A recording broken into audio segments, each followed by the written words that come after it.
এখানে বাংলাদেশ জাতীয়তাবাদী দল বিএনপির মঠবাড়ি উপজেলা কার্যালয়ে কিছু সন্ত্রাসী দুষ্কৃতকারীরা এসে অতর্কিতভাবে বোমা হামলা চালিয়েছে।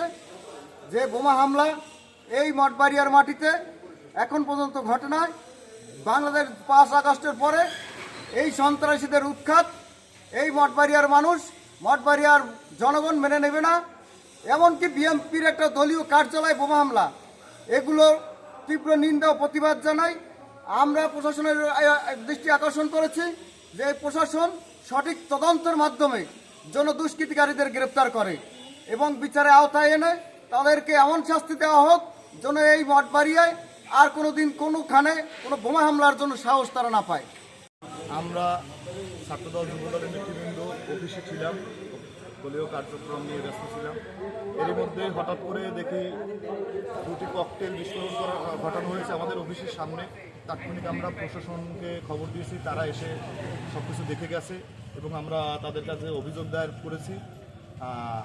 সর্বমোট আমরা যেটা বলতে চাই, মঠবাড়িয়া কিছুদিন যাবৎ আসলে আওয়ামী লীগদের প্রত্যাবর্তন পুনর্বাসন নিয়ে একটি যে গ্যাঞ্জাম চলতেছে, তারই পরিপ্রেক্ষিতে হয়তো বা আজকে আমাদের এই অফিসে বোমা হামলাটি হয়েছে। আমাদের যেটুকু মনে হয় সবার, আমরা এই হামলার তীব্র নিন্দা ও প্রতিবাদ জানাই এবং দৃষ্টান্তমূলক শাস্তি দাবি করছি। হামলার ঘটনা ঘটেছে, আপনারা খবর পেয়েছেন। গতকালকের কাউন্সিলকে ঘিরে যে অনাকাঙ্ক্ষিত ঘটনা ঘটিয়েছে, এই মঠবাড়িয়া নিষাদকে যে হামলা করেছে, আমরা মনে করি তারই ধারাবাহিকতায় আজকের এই মঠবাড়িয়া মেডিসিন মার্কেট বিএনপি কার্যালয় ইতিমধ্যে একটি ককটেল বিস্ফোরণ হয়েছে, যাতে জনমনে যে একটি দুর্বিষহ সন্ধি বা আতঙ্কর সৃষ্টি হয়েছে। মেডিসিন মার্কেট আপনারা জানেন, এখানে ম্যাক্সিমাম যারা ব্যবসায়ী অবশ্যই তারা মেডিসিন মার্কেট, যেখানে রোগীরা এসে থাকে, ওষুধ কিনে থাকে।